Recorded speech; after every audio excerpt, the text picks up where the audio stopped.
छात्रों, Baba Saheb doctor Ambedkar part में हमने जो प्रीवियस क्लास में अंबेडकर के बारे में यानी उनकी पढ़ाई के बारे में देखे थे। जो हाई स्कूल की शिक्षा में उन्होंने किस तरह के एक कटु अनुभव पाए थे। 1907 ईस्वी में उन्होंने मैट्रिक की परीक्षा पास करने के बाद वहां पर उन्हें एक सम्मान का एक आयोजन किया गया था। उस आयोजन एक कार्यक्रम में कृष्ण जी अर्जुन कलिस्कर जी ने वहां पर उपस्थित हुए थे, जो अतिथि के रूप में उपस्थित हुए थे। जो उसी समारोह में अंबेडकर के पिताजी जो उन्होंने एक ऐसे एक वादा करते हैं जैसे कि मेरे पुत्र को, मेरे बेटे को यानी अंबेडकर को किसी तरह से इनको यानी अंबेडकर को एक उच्च शिक्षा प्राप्त करने के लिए भरसक प्रयास करूंगा, जो इस तरह से उन्होंने कलिस्कर को वादा करते हैं।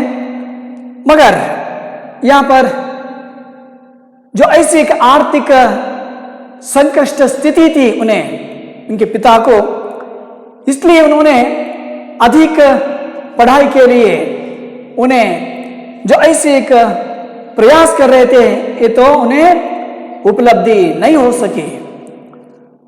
इसके साथ ही हमने प्रीवियस क्लास में अंबेडकर जब 17 वर्ष के हुए थे उस समय 9 वर्ष की रमाबाई के साथ विवाह हो गया।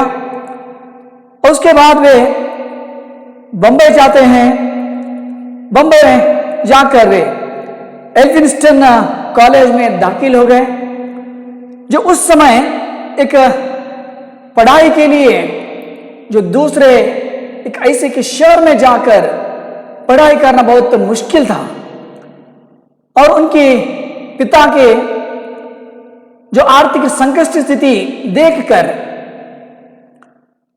अर्जुन जी कलिस्कर अंबेडकर को बड़ौदा के महाराजा सयाजीराव गायकवाड़ के पास ले जाते हैं, जो इन्हें पढ़ाई के लिए जो आर्थिक सहायता मांगने के लिए अंबेडकर को जो उनके पास ले जाते हैं। वहां पर भी गायकवाड़ जी ने अंबेडकर से कुछ ऐसे प्रश्न पूछते हैं, जो प्रश्न के उत्तर देने के बाद प्रसन्न हो जाते हैं गायकवाड़ जी। जो उस स्थिति में जो उन्हें मासिक 25 रुपए का एक विद्यार्थी वेतन या छात्रवृत्ति मिलती है, जो इस तरह से इन्होंने अपनी पढ़ाई भी जो पढ़ाई की ओर ध्यान देते हैं। और 1912 ईस्वी में अंबेडकर अंग्रेजी और फारसी विषय को लेकर बीए की पदवी यानी बीए की एक परीक्षा पास करते हैं। मगर उनकी इच्छा थी कि संस्कृत विषय लेकर मैं उपाधि पाऊं। मगर उस समय एक ऐसी स्थिति की जो उन्हें संस्कृत विषय लेकर जो पढ़ाई की ओर ध्यान देने के लिए वहां पर बहुत मुश्किल था, क्योंकि एक जाति की वजह भी हो सकती है। क्योंकि ऐसे एक उच्च कोटि के लोग ही, उच्च स्तर के लोग ही संस्कृत विषय को लेकर पढ़ाई करना वहां पर उस समय का एक वहां का वातावरण था। जो ऐसे संदर्भ में जो उस समय माना जाता था महार जाति को, जो नीच कुल की जाति कहते थे, जो उन्होंने या संस्कृत विषय को लेकर पढ़ाई करने के लिए जब गए, जो असफल हो गया था, फिर भी वे अंग्रेजी और फारसी को लेकर बीए की उपाधि प्राप्त करते हैं, जो इस तरह से हम प्रीवियस क्लास में देख चुके थे ना आत्मीय विद्याರ್ಥಿಗಳೇ। ನಾವು ನಿನ್ನೆ ಕ್ಲಾಸ್ ಅಲ್ಲಿ ಅಂದ್ರೆ ಹಿಂದಿನ ತರಗತಿಯಲ್ಲಿ ನಾವು ಏನು ನೋಡಿದ್ವಿ ಅಂದ್ರೆ ಅವರು ಹೈಸ್ಕೂಲ್ ಶಿಕ್ಷಣವನ್ನ ಮುಗಿಸಿಕೊಂಡು ಬರಬೇಕಾದ್ರೆ ಅನೇಕ ಕಷ್ಟಗಳನ್ನ ಅಂದ್ರೆ ಜಾತಿಯ ಈ ಅನೇಕ ಸಾಮಾಜಿಕ ಕಟ್ಟಡವನ್ನು ಅವರು ಸಹಿಸಿಕೊಂಡು ಆ ನೋವನ್ನು ಉಂಡು ಆಗಿನ ಕಾಲದ ಮ್ಯಾಟ್ರಿಕ್, ಈಗಿನ ಕಾಲದ ಏನೋ 10th ಅಥವಾ SSC ಅಂತ ಅಥವಾ SSLC ಅಂತ ಕರಿತಿದ್ದೀವಿ, ಅದನ್ನ ಪಾಸ್ ಆಗ್ತಾರೆ. ಆ ಟೈಮಲ್ಲಿ ಒಬ್ಬ ಮಹರ್ ಜಾತಿಯ ಒಬ್ಬ ವಿದ್ಯಾರ್ಥಿ ಆ ಮ್ಯಾಟ್ರಿಕ್ ಪಾಸ್ ಆಗ್ತಾನೆ ದೊಡ್ಡವಾದ ಒಂದು ಖುಷಿಯ ಸಮಾಚಾರವಾಗಿತ್ತು. ಹಾಗಾಗಿ ಇವರಿಗೆ ಸನ್ಮಾನ ಸಮಾರಂಭವನ್ನು ಏರ್ಪಡಿಸಿದ್ರು. ಆ ಸನ್ಮಾನ ಸಮಾರಂಭಕ್ಕೆ ಅರ್ಜುನ್ ಜಿ ಕೆಲಿಸ್ಕರ್ ಅವರು ಬಂದಿರ್ತಾರೆ. ಇವರಿಗೆ ಬುದ್ಧ ಜೀವನಿ ಅಂತ ಪುಸ್ತಕವನ್ನು ಕೂಡ ಅವರು ಉಡುಗೊರೆಯಾಗಿ ಕೊಡ್ತಾರೆ ಅವರಿಗೆ, ಅಂಬೇಡ್ಕರ್ ಅವರಿಗೆ. ಜೊತೆಗೆ ಇವರಿಗೆ ಯಾವುದೇ ರೀತಿಯಾದ ನೆರವನ್ನು ನೀಡಲಿಕ್ಕೆ ಕೂಡ ತಯಾರಾಗ್ತೀನಿ ಅಂತ ಕೂಡ ಅವರು ಘೋಷಣೆ ಕೂಡ ಮಾಡಿರ್ತಾರೆ. ಅದೇ ಸಮಯದಲ್ಲಿ ಇವರ ತಂದೆಯವರು ಡಾಕ್ಟರ್ ಅಂಬೇಡ್ಕರ್ ಜಿ ಅವರ ತಂದೆಯವರು ಕೂಡ ಅವರಿಗೆ ಮಾತನ್ನು ಕೊಡ್ತಾರೆ, ಇಲ್ಲ ನನ್ನ ಮಗನ ವಿದ್ಯಾಭ್ಯಾಸವನ್ನು ನಾನು ಖಂಡಿತವಾಗಿ ಉನ್ನತ ಶಿಕ್ಷಣವನ್ನು ಕೊಡಿಸ್ತೀನಿ, ನಾನು ಯಾವುದೇ ರೀತಿ ಬಿಡೋದಿಲ್ಲ ಅಂತಂದು ಹೇಳಿದಾಗ್ಯೂ ಕೂಡ ಅವರಿಗೆ ಆ ತಮ್ಮ ಕೌಟುಂಬಿಕ ಆ ಒಂದು ಸಮತೋಲನ ಮಾಡ್ಕೋಬೇಕು, ಬ್ಯಾಲೆನ್ಸ್ ಮಾಡ್ಕೋಗೋಸ್ಕರ, ಯಾಕಂದ್ರೆ ಮನೆಯಲ್ಲಿ ಇವ್ರ ತಂದೆಯವರು ಒಂದು ಚಿಕ್ಕದಾದ ಹುದ್ದೆಯಲ್ಲಿ ಇರ್ತಾರೆ, ಸುಬೇದಾರ್ ಹುದ್ದೆಯಲ್ಲಿ ಇರ್ತಾರೆ. ಹಾಗಾಗಿ ಆ ಮನೆಯ ಒಂದು ಸಂಸಾರ ನೋಡ್ಕೋಬೇಕು, ಒಂದು ಕಡೆ ಇವನ ವಿದ್ಯಾಭ್ಯಾಸ ನೋಡ್ಕೋಬೇಕು. ಇದೆಲ್ಲ ನೋಡಿದಾಗ ಸಂಸಾರ ನೋಡ್ಕೊಳ್ಳೋದು ಕಷ್ಟ ಆಗಿರುತ್ತೆ. ಆ ಟೈಮಲ್ಲಿ ಇವರು ವಿದ್ಯಾಭ್ಯಾಸ ಕಡೆ ಗಮನ ಕೊಡೋಕೆ ಆಗಲ್ಲ, ಅವರು ಅಸಫಲರಾಗ್ತಾರೆ. ಇದನ್ನು ಗೊತ್ತಾದ ನಂತರ ಆ ಅರ್ಜುನ್ ಜಿ ಕೆಲಿಸ್ಕರ್ ಅವರು ಇವರನ್ನ ಅಂಬೇಡ್ಕರ್ ಜಿ ಅವ್ರನ್ನ ಏನು ವಡೋದರ ಅಥವಾ ಬಡೋದ ಅಂತ ಕರಿತಾ ಇದ್ದೀವಿ, ಆ ಮಹಾರಾಜರಾದ ಗಾಯಕ್ವಾಡ್ ಜಿ ಹತ್ರ ಕರೆದೊಯ್ದಾಗ ಇವರಿಗೆ ಒಂದಿಷ್ಟು ಕ್ವಶನ್ಗಳನ್ನ ಅಥವಾ ಪ್ರಶ್ನೆಗಳನ್ನ ಕೇಳಿದಾಗ ಆ ಪ್ರಶ್ನೆಗಳಿಗೆ ಸರಿಯಾದ ಉತ್ತರವನ್ನು ನೀಡಿದಾಗ ತುಂಬಾ ಖುಷಿ ಆಗ್ತಾರೆ ಗಾಯಕ್ವಾಡ್ ಜಿ ಅವರು. ಆ ನಂತರ ಅವರಿಗೆ ವಿದ್ಯಾರ್ಥಿ ವೇತನ ರೂಪದಲ್ಲಿ ಅವರಿಗೆ ಮಾಸಿಕವಾಗಿ ಅಂದ್ರೆ ತಿಂಗಳಿಗೆ 25 ರೂಪಾಯಿಗಳನ್ನು ಅವರು ವಿದ್ಯಾರ್ಥಿ ವೇತನವನ್ನಾಗಿ ಅವರು ಕೊಡ್ಲಿಕ್ಕೆ ಮಂಜೂರನ್ನ ಮಾಡ್ತಾರೆ, ಸಮ್ಮತಿಯನ್ನ ಸೂಚಿಸ್ತಾರೆ ಅನ್ನೋ ಬಗ್ಗೆ ನೋಡಿದ್ವಿ. ಜೊತೆಗೆ ಆ ಸಮಯದಲ್ಲಿ ಅಂದ್ರೆ 1912ನೇ ಒಂದು ಇಸ್ವಿಯಲ್ಲಿ ಇವರು ಈ ಇಂಟರ್ಮೀಡಿಯೇಟ್ ಅನ್ನ ಓದ್ಕೋಬೇಕಾದ್ರೆ, ಜೊತೆಗೆ ಪದವಿಯನ್ನು ಮಾಡಬೇಕಾದ್ರೆ ಅವರಿಗೆ ಏನು ಸಂಸ್ಕೃತ ವಿಷಯವನ್ನ ತಗೊಂಡು ನಾನು ಆ ಒಂದು ಪದವಿಯನ್ನು ಪಡಿಬೇಕು ಅಂತ ಮನಸ್ಸಲ್ಲಿ ಇರುತ್ತೆ. ಆದರೆ ಆಗಿನ ಸಂದರ್ಭದಲ್ಲಿ ಅವರಿಗೆ ಯಾವುದೇ ರೀತಿಯಾದ ಒಂದು ಈ ಸಂಸ್ಕೃತ ವಿಷಯವನ್ನು ಅವ್ರಿಗೆ ನೀಡಕ್ಕೆ ಆಗೋದಿಲ್ಲ. ಯಾಕೆಂದ್ರೆ ಆಗಿನ ಒಂದು ನಿಯಮ ಅಂತ ಅಲ್ಲ, ಅದು ಆಗಿನ ಕಾಲದ ಸ್ಥಿತಿಯಾಗಿತ್ತು. ಕೇವಲ ಇಂತಹವರು ಮಾತ್ರ ಸಂಸ್ಕೃತವನ್ನ ಅಭ್ಯಾಸ ಮಾಡತಕ್ಕದ್ದು, ಇವರು ಅಭ್ಯಾಸ ಮಾಡಲಿಕ್ಕೆ ಅಸಫಲರು ಅಂತ ಆ ರೀತಿಯಾಗಿ ಪರಿಗಣನೆ ತಗೊಳ್ಳಲಾಗ್ತಿತ್ತು ಅಂತ ಅನಿಸುತ್ತೆ. ಅದಕ್ಕೋಸ್ಕರ ಅವರು ಆ ಅಸಫಲವನ್ನ ಹೊಂದುತ್ತಾರೆ. ಅಂದ್ರೆ ಈ ಸಂಸ್ಕೃತ ವಿಷಯವನ್ನ ಓದಲಿಕ್ಕೆ ಆಗೋದಿಲ್ಲ ಅಂಬೇಡ್ಕರ್ ಜಿ ಅವರಿಗೆ. ಕೊನೆಗೆ ಆ ಇಂಗ್ಲಿಷ್ ವಿಷಯವನ್ನ ಜೊತೆಗೆ ಫಾರ್ಸಿ ವಿಷಯವನ್ನ ಅವರು ಮುಖ್ಯ ವಿಷಯವನ್ನಾಗಿ ತಗೊಂಡು ಅವರು BA ಪಾಸ್ ಮಾಡ್ತಾರೆ. BA ಪಾಸ್ ಮಾಡಿದಂತಹ ಮಹಾರ್ ಜಾತಿಯ ಅಂದ್ರೆ ಮಹಾರ್ ಸಮಾಜದ ಪ್ರಪ್ರಥಮ ಯುವಕ ಅಥವಾ ವಿದ್ಯಾರ್ಥಿ ಅನ್ಸ್ಕೊಂತಾರೆ. ಈ ರೀತಿಯಾಗಿ ನಾವು ಪ್ರೀವಿಯಸ್ ಅಥವಾ ನಿನ್ನೆ ಕ್ಲಾಸಲ್ಲಿ ನಾವು ನೋಡಿದ್ವಿ ಅಂತ ಹೇಳ್ತಾ, ಸೊ ನೆಕ್ಸ್ಟ್ ಕ್ಲಾಸಲ್ಲಿ ಅಂದ್ರೆ ಈಗೇನಾಗುತ್ತೆ ಅನ್ನೋದ್ರ ಬಗ್ಗೆ ನೋಡಿ. सन 1913 में अपने पिता की इच्छा के विरुद्ध भीमराव बड़ौदा स्टेट फोर्स में लेफ्टिनेंट भर्ती हो गए.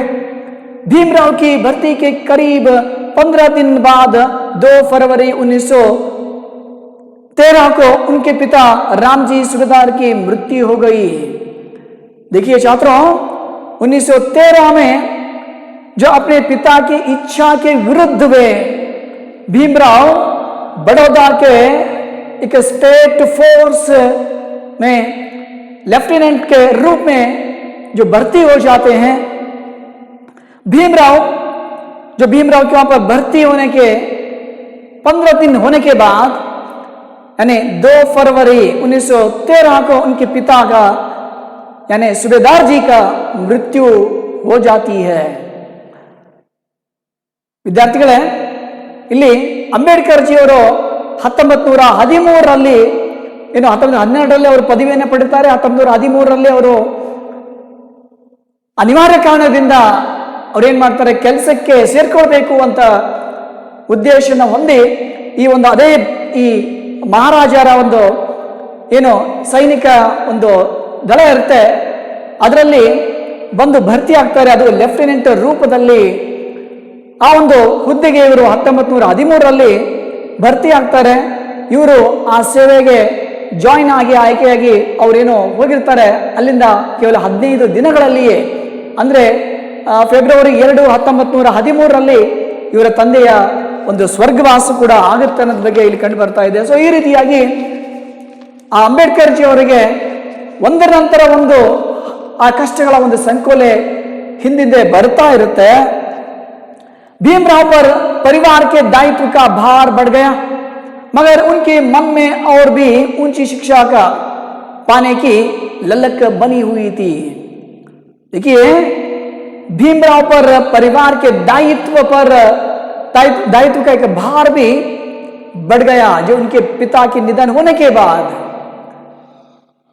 यहां पर जो उनके पिता निधन होने के बाद उसी समय वे जो लेफ्टिनेंट के रूप में वे सेवा करते थे, जो इसी समय घर का एक दायित्व यानी रेस्पॉन्सिबिलिटी कहते हैं, अंदर जवाबदारी करते थे, जो रेस्पॉन्सिबिलिटी जो इनके ऊपर आ जाता है, मगर उनके मन में और भी ऊंची शिक्षा पाने के लिए ललक बनी हुई थी.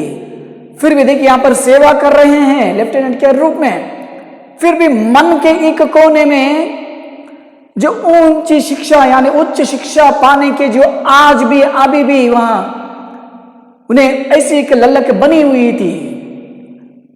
ಇಲ್ಲಿ ವಿದ್ಯಾರ್ಥಿಗಳೇ, ಆ 1913ರಲ್ಲಿ ಅವರ ತಂದೆಯವರು ತೀರಿಕೊಂಡ ನಂತರ ಅವರಿಗೆ ಏನು ಈ ಉನ್ನತ ಶಿಕ್ಷಣವನ್ನ ಪಡಿಬೇಕು ಅಂತ ಮನಸ್ಸಲ್ಲಿ ಇರುತ್ತೆ.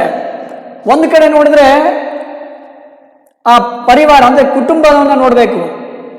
ತಂದೆಯವರು ತೀರಿ ಹೋಗಿದ್ದಾರೆ, ಮನೆ ಅಂದ್ರೆ ಪರಿವಾರ ಸಂಭಾಳಿಸಬೇಕು. ಅದಕ್ಕೋಸ್ಕರ ಇನ್ನೂ ಅವರ दायित्व ಅಂದ್ರೆ ಆ ರೆಸ್ಪಾನ್ಸಿಬಿಲಿಟಿ ಅಂತ ಕರಿತಾ ಇದ್ವಿ, ಆ ಜವಾಬ್ದಾರಿ ಅಂತ ಕರಿತಾ ಇದ್ವಿ, ಇವರ ಹೆಗಲ ಮೇಲೆ ಬಿತ್ತು. ಹಾಗಾಗಿ ಒಂದು ಕಡೆ ಅವರಿಗೆ ವಿದ್ಯಾಭ್ಯಾಸದ ಚಿಂತೆ ಅಂದ್ರೆ ನನ್ನ ಒಂದು ಉನ್ನತ ಶಿಕ್ಷಣದ ಬಗ್ಗೆ ಅಂತ ಅವರು ಯೋಚನೆ ಮಾಡ್ತಾರೆ, ಒಂದು ಕಡೆ ಪರಿವಾರ ಅಂತ ಯೋಚನೆ ಮಾಡ್ತಾರೆ. ಆದಾಗ್ಯೂ ಅವರು ಎರಡಲ್ಲಿ ಕೂಡ ಅವರು ಸಫಲರಾಗ್ತಾರೆ. ಹೇಗೆ ನೋಡಿ, जो इसी दौरान बड़ौदा रियासत की तरफ से मेधावी छात्रों को उच्च शिक्षा के लिए विदेश भेजे जाने की योजना के तहत भीमराव का चयन हो गया.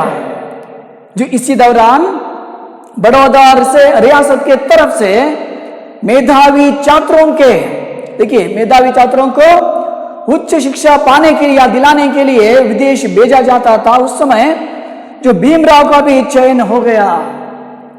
ಏನು ಈ ಬಡೌದಾ ರಿಯಾಸತ್ ಅಲ್ಲಿ ಅಂದ್ರೆ ಸಂಸ್ಥಾನದಲ್ಲಿ ಇಲ್ಲಿ ಅವರಿಗೆ ಯಾರು ಈ ಉನ್ನತ ಶಿಕ್ಷಣ ಪಡಿಲಿಕ್ಕೆ ವಿದೇಶಕ್ಕೆ ಯಾರು ಹೋಗ್ತಾರೆ ಅವರಿಗೆ ಈ ಸಂಸ್ಥಾನ ವತಿಯಿಂದ ಅಂದ್ರೆ ರಾಜ ಮನೆತನ ವತಿಯಿಂದ ಅದರ ಜವಾಬ್ದಾರಿ ಅಥವಾ ಅದರ ಎಲ್ಲವನ್ನ ಆಗುವಗಳು ಅಥವಾ ವಿದ್ಯಾರ್ಥಿ ವೇತನ ಅಂತ ಕರೀತಾರೆ, ಅದಕ್ಕೆ ಎಲ್ಲ ಜವಾಬ್ದಾರಿಯನ್ನ ಈ ಸಂಸ್ಥಾನ ತಗೊಳ್ತಾ ಇತ್ತು.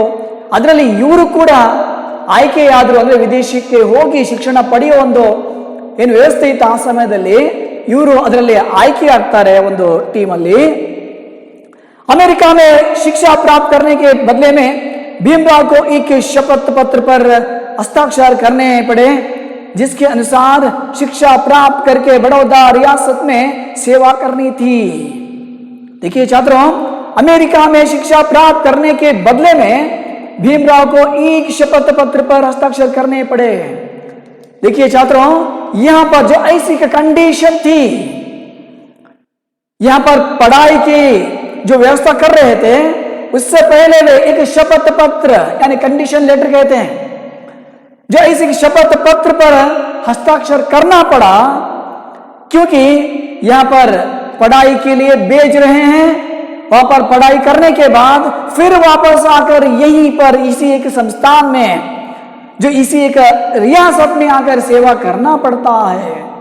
जो इस तरह की कंडीशन को लेकर जो ऐसे एक शपथ पत्र थी इस पर जो हस्ताक्षर करना पड़ा, जो इसके अनुसार शिक्षा प्राप्त करके बड़ौदा रियासत में सेवा करनी थी.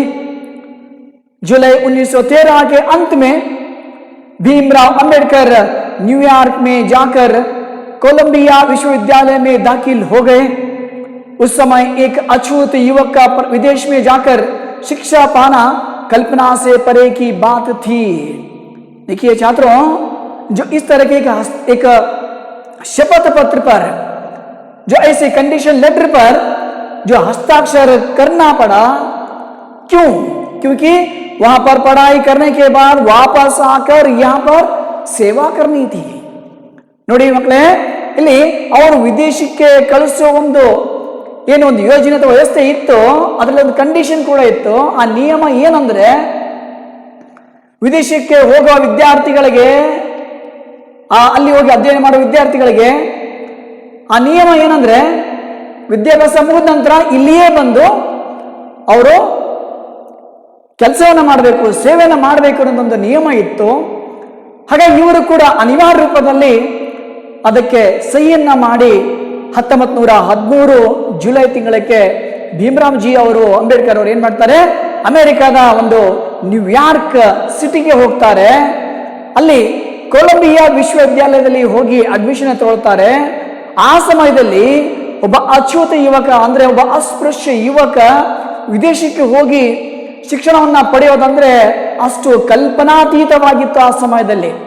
ಯಾಕಂದ್ರೆ ಹಳ್ಳಿಯಿಂದ ಒಂದು ಊರಿಗೆ, ಒಂದು ನಗರಕ್ಕೆ ಹೋಗ್ಬೇಕಾದ್ರೆ ಕಷ್ಟದ ಸ್ಥಿತಿ ಇತ್ತು. ನಾ ಹಿಂದಿನ ಕ್ಲಾಸಲ್ಲಿ ಹೇಳಿದ್ದೆ ನಾನು ಏನಂತಂದು, ಒಬ್ಬ ವಿದ್ಯಾರ್ಥಿ ಆದವನು ಕೇವಲ 4ನೇ ಕ್ಲಾಸ್ವರೆಗೆ ಅದು ಕ್ಲಾಸ್ ರೂಮಿನ ಹೊರಗಡೆ ಕೂತ್ಕೊಂಡು ಪಾಠವನ್ನ ಕೇಳಿ ತನ್ನ ಶಿಕ್ಷಣವನ್ನ 4 ಅಥವಾ 7ನೇ ತರಗತಿಗೆ ಸಂಪೂರ್ಣ ಆಗ್ತಿತ್ತು ಅವನು. ಅಂದ್ರೆ ಅಲ್ಲಿ ಬಿಡಬೇಕಾಗಿತ್ತು, ಮುಂದೆ ಹೋಗ್ಲಿಕ್ಕೆ ಅವಕಾಶ ಇದ್ದಿಲ್ಲ, ಅವ್ರಿಗೆ ಕಷ್ಟ ಆಗ್ತಿತ್ತು. ಅವಕಾಶ ಇದ್ರೂ ಕೂಡ ಅವ್ರಿಗೆ ಕಷ್ಟ ಆಗ್ತಿತ್ತು. ಯಾಕಂದ್ರೆ ಆರ್ಥಿಕ ಸಂಕಷ್ಟ ಅಷ್ಟೊಂದು ತೊಂದರೆ ಇತ್ತು ಆ ಒಂದು ಸಮಾಜದಲ್ಲಿ ಅವರಿಗೆ.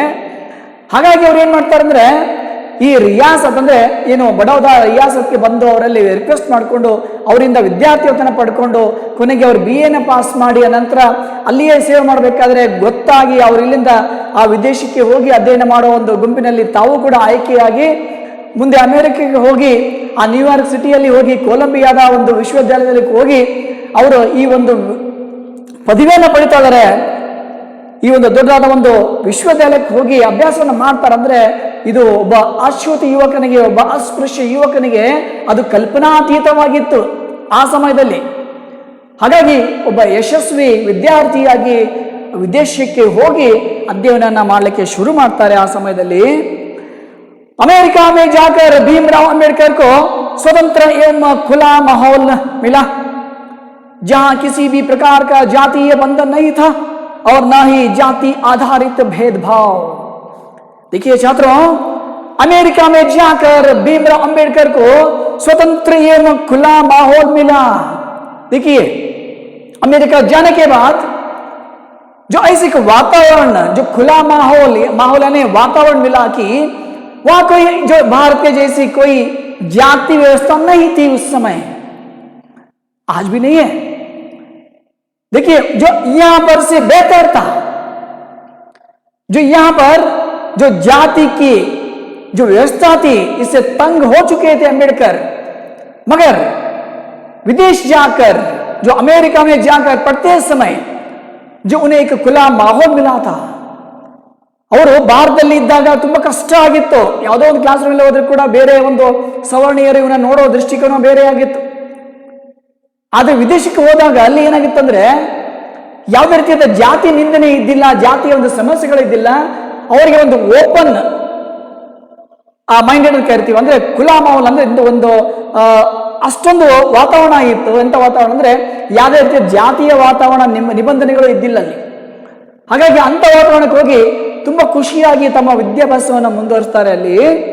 स्वतंत्र एवं खुला माहौल मिला, जहां किसी भी प्रकार का जातीय बंधन नहीं था, जहां किसी प्रकार का जातीय एक बंधन नहीं था उस समय, और न ही जाति आधारित भेदभाव, न ही जाति आधारित भेदभाव भी वहां पर नहीं था। भीमराव का पढ़ाई में खूब मन लगा। भीमराव का पढ़ाई में खूब मन लगा, क्योंकि यहां पर कोई समस्या ही नहीं था। वहां पर खाना पाने के लिए, रहने के लिए जो सभी व्यवस्था हो चुकी थी, मगर यहां पर और भी एक व्यवस्था जो ऐसी थी, पढ़ाई की व्यवस्था भी हो चुकी थी, कोई जाति व्यवस्था नहीं थी। इस वजह से खूब मन लगाकर पढ़ने लगे अमेरिका में उदार, प्रेमपूर्ण और समानता के व्यवहार ने उन्हें धनाभाव के कारण भूखा प्यासा रहकर भी उच्च शिक्षा प्राप्त करने के लिए प्रेरित किया। देखिए छात्रों, अमेरिका में उदार, प्रेमपूर्ण और समानता के, देखिए समानता के व्यवहार ने उन्हें धनाभाव का कोई कारण का जो ऐसे एक भूखा प्यासा रहकर भी उच्च शिक्षा प्राप्त करने के लिए प्रेरित किया। देखिए वहां पर उन्होंने जो ऐसे के प्रेमपूर्ण वातावरण था, जो ऐसी समानता थी, जो उदार व्यक्तित्व के लोग भी थे, छात्र भी थे और गुरुजन भी थे, जो ऐसी का एक स्थिति में वे केवल धनाभाव के ही एक कारण भूखा प्यासा रहकर जो पढ़ाई की ओर ध्यान दे रहे थे। ನೋಡಿ ವಿದ್ಯಾರ್ಥಿಗಳೇ, ಅವರು ಅಮೆರಿಕದಲ್ಲಿ ಹೋದಾಗ ಅವರಿಗೆ ಯಾವುದೇ ಜಾತಿಯ ನಿಂದನೆಗಳು ಇರ್ತಿದ್ದಿಲ್ಲ, ಜಾತಿ ಭೇದ ಭಾವ ಕೂಡ ಇರ್ತಿದ್ದಿಲ್ಲ. ಅಲ್ಲಿ ಪ್ರೀತಿಯ ಒಂದು ವ್ಯವಹಾರ ಇತ್ತು, ಪ್ರೇಮಪೂರ್ಣದ ಒಂದು ವ್ಯವಹಾರಗಳಿತ್ತು. ಅಂದ್ರೆ ಅಂತ ಒಂದು ವ್ಯಕ್ತಿತ್ವ ಇದ್ದ ಜನರಿದ್ರು, ಜೊತೆಗೆ ಸಮಾನ ಮನೋಭಾವದ ಒಂದು ಜನರಿದ್ರು ಮತ್ತು ಉದಾರ ವ್ಯಕ್ತಿತ್ವದ ಒಂದು ಜನರು ಕೂಡ, ವಿದ್ಯಾರ್ಥಿಗಳು ಮತ್ತು ಗುರುಜನರು ಕೂಡ ಇದ್ರು. ಆ ಸಮಯದಲ್ಲಿ ಕೇವಲ ಒಂದು ಆರ್ಥಿಕ ಸಂಕಷ್ಟ ಒಂದು ಬಿಟ್ರೆ, ಅಂದ್ರೆ ಆರ್ಥಿಕ ಸ್ಥಿತಿ ತುಂಬಾ ಕೆಟ್ಟದಾಗಿತ್ತು ಆ ಸಮಯದಲ್ಲಿ. ಅವ್ರೇನ್ ಮಾಡ್ತಾರೆ ಅಂದ್ರೆ ಈ ಒಂದು ಧನಾಭಾವ, ಅಂದ್ರೆ ದುಡ್ಡು ಖರ್ಚು ಮಾಡ್ಲಿಕ್ಕೆ ಸ್ವಲ್ಪ ಅವರಿಗೆ ಕಷ್ಟ ಆಗ್ತಿತ್ತು. ಯಾಕಂದ್ರೆ ದುಡ್ಡು ಕೇವಲ ಊಟಕ್ಕಾಗಿ ಪುಸ್ತಕಕ್ಕಾಗಿ ಮಾತ್ರ ಅವರಿಗೆ ಅಷ್ಟು ದುಡ್ಡನ್ನೇ ಇತ್ತು. ಬೇರೆ ರೀತಿಯಾದ ವ್ಯವಹಾರ ಮಾಡಲಿಕ್ಕೆ, ಬೇರೆ ಒಂದು ಅಮೆರಿಕನ್ ತರ ಬೇರೆ ರೀತಿಯಾದ ಒಂದು ಆಡಂಬರ ಜೀವನ ನಡೆಸಲಿಕ್ಕೆ ಆಗ್ತಾ ಇದ್ದಿಲ್ಲ. ಹಾಗಾಗಿ ಧನಾಭಾವದ ಕಾರಣಕ್ಕಾಗಿ ಅವರು ಹೊಟ್ಟೆ ಹಸಿವನ್ನ ನುಂಗಿಕೊಂಡು ಏನ್ ಮಾಡ್ತಾರೆ, ಹಸಿವು ನೀರಡಿಕೆಯನ್ನ ನುಂಗಿಕೊಂಡು ಏನ್ ಮಾಡ್ತಾರೆ, ತಮ್ಮ ಒಂದು ಶಿಕ್ಷಣವನ್ನ ಪೂರ್ಣಗೊಳಿಸಿದ್ರು ಅಂತ ಹೇಳ್ತಾ ಇದ್ದೀವಿ ಇಲ್ಲಿ. वे शराब, सिगरेट आदि से दूर रहकर 18 घंटे पढ़ा करते थे। देखिए छात्रों, वे शराब, सिगरेट जिस तरह के आदि अनेक ऐसे एक दुर्व्यवहार से दूर रहकर दिन में 18 घंटे पढ़ाई करते थे। ನೋಡಿ ವಿದ್ಯಾರ್ಥಿಗಳೇ, ಇವರು ದಿನದ 18 ಗಂಟೆಗಳ ಕಾಲ ಓದ್ತಾ ಇದ್ರು. ಯಾವುದರಿಂದ ದೂರ ಇದ್ದು? ಈ ಒಂದು ಶರಾಬ್ ಅಂದ್ರೆ ಸರಾಯಿ, ಅಂದ್ರೆ ನಾವು ಏನು ಮದ್ಯ ಸೇವನೆ ಅಂತ ಕರಿತಾ ಇದ್ದೀವಿ, ಸಿಗರೇಟ್ ಸ್ಮೋಕ್ ಆಗಿರ್ಬೋದು ಅಥವಾ ಬೇರೆ ದುಶ್ಚಟ ಕೂಡ ಇರ್ತಾವೆ ಇನ್ನು, ಅದರಿಂದ ಎಲ್ಲದಿಂದ ದೂರ ಇದ್ದು ದಿನದ 18 ಗಂಟೆಗಳ ಕಾಲ ಅವರು ಅಭ್ಯಾಸವನ್ನ ಮಾಡ್ತಾ ಇದ್ರು ಅಂತ ಕಂಡು ಬರ್ತಾ ಇದ್ದ. ಇದು ಯಶಸ್ಸಿನ ಗುಟ್ಟಾಗಿದೆ, ಅವ್ರಿಗೆ ನೆನ್ಪಿಟ್ಕೊಳ್ಳಿ ವಿದ್ಯಾರ್ಥಿಗಳೇ. ಯಾಕಂದ್ರೆ ಒಬ್ಬ ವಿದ್ಯಾರ್ಥಿ ತನ್ನ ಜೀವನದಲ್ಲಿ ತುಂಬಾ ದೊಡ್ಡ ಯಶಸ್ಸನ್ನು ಪಡಿಬೇಕಾದ್ರೆ ದಿನದ ಕನಿಷ್ಠ ಅಂದ್ರೆ 15ರಿಂದ 18 ಗಂಟೆ ಓದು ಸತತವಾಗಿದ್ರೆ ಅವನು ದೊಡ್ಡ ವ್ಯಕ್ತಿ ಆಗೋದ್ರಲ್ಲಿ ಯಾವುದೇ ರೀತಿಯ ಸಂದೇಹವಿಲ್ಲ ವಿದ್ಯಾರ್ಥಿಗಳೇ. ಹಾಗಾಗಿ ವಿದ್ಯಾರ್ಥಿಗಳೇ ಗಮನಿಸ್ಬೇಕು, ನೀವು ದಿನದ 4 ತಾಸು 5 ತಾಸು ಓದಿದ್ರೆ ದೊಡ್ಡದಾದ ಒಂದು ಸ್ಟಡಿ ಮಾಡಿನ ಅಂತ ಹೇಳ್ತೀರಿ ನೀವು.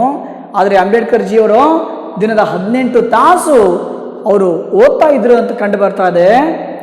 जो इसी दौरान उनकी नजर कमजोर हो गई और उन्हें चश्मा लगाना पड़ा। देखिए छात्रों, जो इसी दौरान 18 घंटे पढ़ाई के कारण उन्हें उनकी नजर कमजोर होने लगी थी, इसी वजह से उन्हें चश्मा लगाना पड़ा। ನೋಡಿ ವಿದ್ಯಾರ್ಥಿಗಳೇ, ಇವರು ದಿನದ 18 ಗಂಟೆಗಳ ಕಾಲ ಓದಿದಗೋಸ್ಕರ ಅವ್ರು ಸತತ ಓದಿನ ಕಡೆ ಗಮನ ಕೊಟ್ಟಿದ್ದಕ್ಕಾಗಿ ಅವ್ರಿಗೆ ಚಶ್ಮಾ ಕೂಡ ಬರ್ತಾ ಇದೆ. ಇದರ ಅರ್ಥ ನೀವೇ ತಿಳ್ಕೊಳ್ಳಿ, ಎಷ್ಟೊಂದು ಅವ್ರಿಗೆ ಆ ಓದೋದ್ರಲ್ಲಿ ಎಷ್ಟೊಂದು ಮಾಡಿ ಅಂದ್ರೆ ಓದ್ಕೊಂಡು ಏನಾಗಿದೆ ಅಂದ್ರೆ ಕಣ್ಣಿಗೆ ದಣಿವಾಗಿ, ಕಣ್ಣು ಅಂದ್ರೆ ಸರಿಯಾಗಿ ಕಾಣದೆ ಹೋಗಿ ದೃಷ್ಟಿ ದೋಷ ಆಗಿ ಅವರಿಗೆ ಚಶ್ಮಾ ಕೂಡ ಬಂದಿತ್ತು ಅಂತಂದ.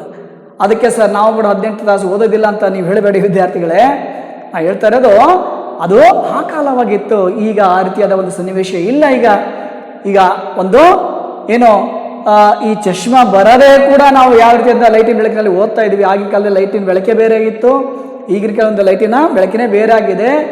ಆ ರೀತಿಯಾಗಿ ಅದನ್ನ ನೀವು 18 ಗಂಟೆ ಓದಿದ್ರೆ ನಮಗೆ ಕಣ್ಣು ನೋವು ಬರ್ತಂತ ನೀವು ಬಿಡಬೇಡಿ ದಯವಿಟ್ಟು. ಇಲ್ಲಿ ಅದನ್ನೇ ಇಲ್ಲಿ ಹೇಳ್ತಾ ಇದ್ದಾರೆ ಅಂತಂದ್ರೆ, ಈ ಒಂದು 18 ತಾಸು ಓದಿದಕ್ಕೋಸ್ಕರ ಅವ್ರಿಗೆ ಚಶ್ಮಾ ಬಂತು ಅಂತ ಹೇಳ್ತಾ ಇದ್ದಾರೆ. अमेरिका में उन्होंने राजनीति शास्त्र, नैतिक शास्त्र, दर्शन शास्त्र, मानव विज्ञान, समाज विज्ञान, अर्थशास्त्र आदि विषय पढ़े। देखिए छात्रों, वहां जाने के बाद अमेरिका में यहां पर राजनीति शास्त्र, नैतिक शास्त्र, दर्शन शास्त्र, मानव विज्ञान, समाज विज्ञान, अर्थशास्त्र, जो इस तरह के अनेक विषय पढ़ने लगे। सन 1915 में उन्होंने एमए तथा 1916 में पीएचडी की डिग्री प्राप्त की। अब वे भीमराव अंबेडकर से डॉक्टर भीमराव अंबेडकर हो गए। देखिए छात्रों, 1915 में वे उन्होंने एमए की पदवी यानी उपाधि प्राप्त करने के बाद 1916 में वे पीएचडी भी प्राप्त की, पीएचडी डिग्री प्राप्त करने के बाद जो उनका नाम बन गया अंबेडकर के, जो अंबेडकर नाम है उससे पहले डॉक्टर अंबेडकर वहां जो इस तरह के नाम से बदल गए। ನೋಡಿ ವಿದ್ಯಾರ್ಥಿಗಳು, ಇವರು 1915ರಲ್ಲಿ ಎಂಎನ ಪಾಸ್ ಮಾಡ್ತಾರೆ. ಆ ನಂತರ 1916ರಲ್ಲಿ ಅವರು ಪಿಎಚ್ಡಿಯನ್ನ ಮುಗಿಸ್ತಾರೆ, ಅಂದ್ರೆ ಪಿಎಚ್ ಡಿಗ್ರಿಯನ್ನು ಪಡಿತಾರೆ. ಅದಾದ ನಂತರ ಇವರಿಗೆ ಬರೀ ಅಂಬೇಡ್ಕರ್ ಆಗಲಿಲ್ಲ, ಅಂಬೇಡ್ಕರ್ನ ಹೆಸರಿನ ಮುಂದೆ ಅವರು ಡಾಕ್ಟರ್ ಅಂತ ಕರೆಸ್ಕೊಂಡ್ರು. ಹೀಗಾಗಿ ಅವರು ಡಾಕ್ಟರ್ ಅಂಬೇಡ್ಕರ್ ಆದ್ರು ಅಂತ ಕಂಡು ಬರ್ತಾ ಇದೆ. ಸೊ ಈ ರೀತಿಯಾಗಿ ಈ ನಂತರ ಇವರು ಯಾವ ರೀತಿಯಾದ ಒಂದು ಮತ್ತೆ ಮುಂದಿನ ಒಂದು ವಿದ್ಯಾಭ್ಯಾಸವನ್ನು ಮಾಡ್ತಾರೆ, ಹೇಗೆ ಅವರು ಮುಂದೆ ಆ ಒಂದು ಸಮಾಜದಲ್ಲಿ ಬಂದು ಹಿರಿಯ ವ್ಯಕ್ತಿಗಳ ಅನ್ಸ್ಕೊಂತಾರೆ ಅನ್ನೋ ಬಗ್ಗೆ ಸೊ ನೆಕ್ಸ್ಟ್ ಕ್ಲಾಸಲ್ಲಿ ಮತ್ತೆ ನೋಡೋಣ ಅಂತ ಹೇಳ್ತಾ ಇಲ್ಲಿಗೆ ಇವತ್ತಿನ ಕ್ಲಾಸನ್ನು ಮುಗಿಸೋಣ. ಧನ್ಯವಾದ.